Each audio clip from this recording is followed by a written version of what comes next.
യുവമുഖങ്ങളെ കളത്തിലിറക്കി നിയമസഭാ തെരഞ്ഞെടുപ്പിന് പദ്ധതിയൊരുക്കി കോൺഗ്രസ്. സീറ്റ് തിരിച്ചുപിടിക്കാൻ യുവ നേതാക്കൾ കളത്തിലിറങ്ങും. തൃശൂരിൽ സന്ദീപ് വാര്യരും തിരുവമ്പാടിയിൽ VS ജോയിയും. തൃത്താലയിൽ വീണ്ടും VT ബൽറാം മത്സരത്തിന്. അബിൻ വർക്കിക്ക് ചെങ്ങന്നൂർ. തിരുവനന്തപുരത്ത് ശബരിനാഥൻ. കാഞ്ഞിരപ്പള്ളി പിടിക്കാൻ KSU നേതാവ് ആൻ സെബാസ്റ്റ്യനും. മണ്ഡലങ്ങളിൽ സജീവമാകാൻ നേതാക്കൾക്ക് AICCയുടെ നിർദ്ദേശം.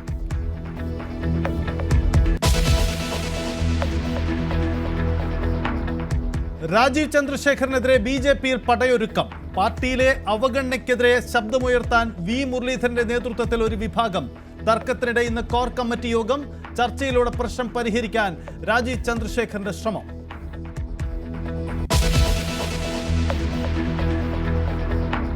തൃശൂരിൽ അവിവാഹിത പങ്കാളികൾ കുഞ്ഞുങ്ങളെ കൊന്ന കേസിൽ നിറയെ ദുരൂഹതകൾ. വിശദമായ അന്വേഷണത്തിന് പോലീസ്. കുഞ്ഞുങ്ങളെ മറവ് ചെയ്ത കുഴികൾ ഇന്ന് തുറക്കും. തെളിവെടുപ്പ് പൂർത്തിയാക്കി. പ്രതികളായ അനീഷയെയും ഭവിനെയും ഇന്ന് കോടതിയിൽ ഹാജരാക്കും.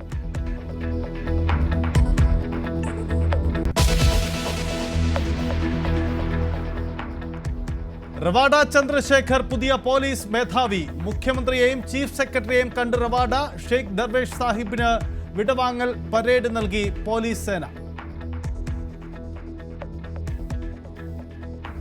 ഇന്ന് ഈ ദിവസം വളരെ സന്തോഷത്തോടുകൂടി ആണ് ഞാൻ ഇവിടെ നിൽക്കുന്നത്. 35 വർഷത്തോളം സർവീസിന് ശേഷം ഇന്ന് ഞാൻ ഈ പദവിയിൽ നിന്നും വിരമിക്കുകയാണ്.